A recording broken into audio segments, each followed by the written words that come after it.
बिस्मिल्लाहिर्रहमानिर्रहीम। अस्सलामु अलैकुम वरहमतुल्लाहि वबरकातुहू। कैसे हैं आप सब बच्चों? खैरियत से हैं जी बच्चों। आज का सबक शुरू करने से पहले दुरूद शरीफ पढ़िए और इल्म में इजाफ़े की दुआ पढ़िए।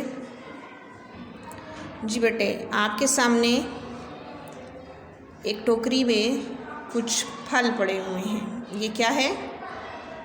जी बिल्कुल सही, ये आम है। ये क्या है? जी ये केला है और ये सेब। शाबाश, ये माल्टा। जी बच्चों, इनके बारे में मुझे ये बताइए कि जैसे ये आम है, आम किस रंग का है? जी पीले रंग का है। ठीक है। आम को और क्या कहते हैं? सही, फलों का बादशाह है। आमों की मुख्तलिफ़ इक़साम भी तो होती हैं ना। जी बहुत सी इक़साम का फल आम पाया जाता है।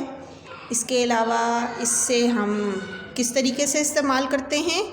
जी इसको काट के भी खाया जाता है और इसके अलावा इसका शेक भी बनाते हैं। सही, बिल्कुल। फ्रूट चाट में भी इस्तेमाल होता है।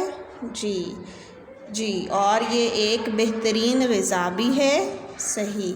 ये बताइए, गर्मियों का फल है या सर्दियों का? जी बिल्कुल सही, गर्मियों का फल है ये। जी आम के बारे में मैंने आपसे बहुत से सवालात कर लिए। अब आ जाइए केले के बारे में। जी बेटे, इसका नाम बताइए।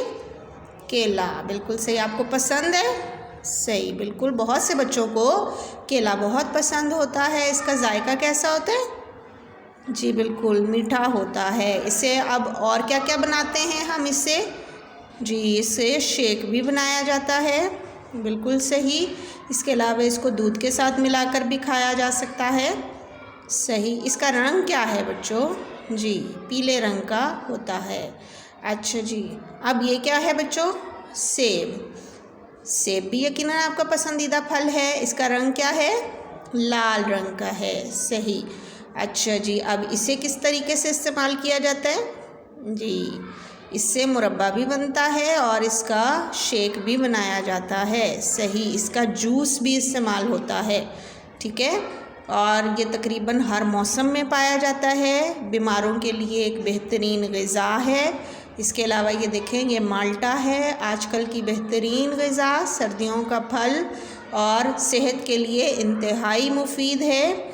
इसका जूस भी हम पीते हैं। जी बच्चों, यकीनन आपके पास फलों के बारे में बहुत सी मालूमात हैं। जी आज आ जाते हैं अब हम अपने सबक पर। जी अमली किताब, यहाँ पे हम काम करने जा रहे हैं सफ़ा नंबर 30 पर। जी नस्र निगारी है। यहाँ आपने लिखना होगा अपनी पसंदीदा फल के बारे में। मेरा पसंदीदा फल। जी काम शुरू करने से पहले जमात का काम लिखिए, दिन लिखिए, तारीख़ लिखिए। यहाँ नीचे भी तारीख़ लिखेंगे। जी अब देखिए, मेरा पसंदीदा फल कौन सा है? अब आपकी मर्ज़ी, आम है, केला है, सेब है, जो भी है। अब चूँकि मुझे आम पसंद है इसलिए मैंने यहाँ आम लिख दिया। सही। इसका रंग डैश होता है, पीला, हरा, लाल। जी कच्चे आम का रंग तो हरा होता है ना, लेकिन हमने पके हुए आम की बात करनी है तो वो क्या है? पीला। जी इसका जायका मीठा होता है या खट्टा होता है? सही, बिल्कुल ये मीठा होता है। इसके अलावा इससे डैश भी बनाया जा सकता है, मुरब्बा या शरबत। जी हम इससे शरबत की शक्ल में शेक बनाकर पीते हैं।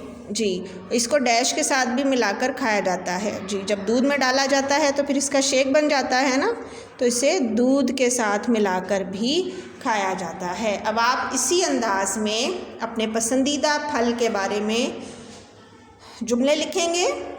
ठीक है।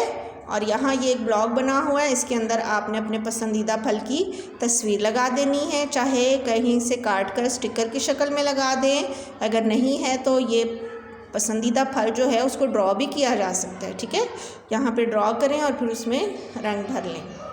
अब तरीका देखिए, यहाँ आप उन्वान लिख रहे हैं नस्र निगारी, और यहाँ पे आपने अपने उस पसंदीदा फल के बारे में लिखना है। मार्जिन लाइन लगानी बिल्कुल नहीं भूलेंगे आप यहाँ नंबर लगाएंगे और इसके अलावा यहाँ इस सफ़ा पर भी नंबर लगाएंगे। ठीक है, तकरीबन यहाँ 12 लाइनें आप लिख लेंगे। आप इससे ज़्यादा भी लिख सकते हैं, हमारे पास जगह मौजूद है। ठीक है, जो बच्चा ज़्यादा लिखना चाहे वो ज़्यादा भी लिख सकता है। ठीक है, तो यकीनन आप इस काम को बहुत बेहतरीन अंदाज में कर लेंगे। ठीक है, आपने अपने पसंदीदा फल के बारे में जुमले लिखने हैं। ठीक है, आज की ये डायरी है, आपने इस काम को मुकम्मल कर लेना है। अमली किताब सफ़ा नंबर 30 और 31 को मुकम्मल कर लें।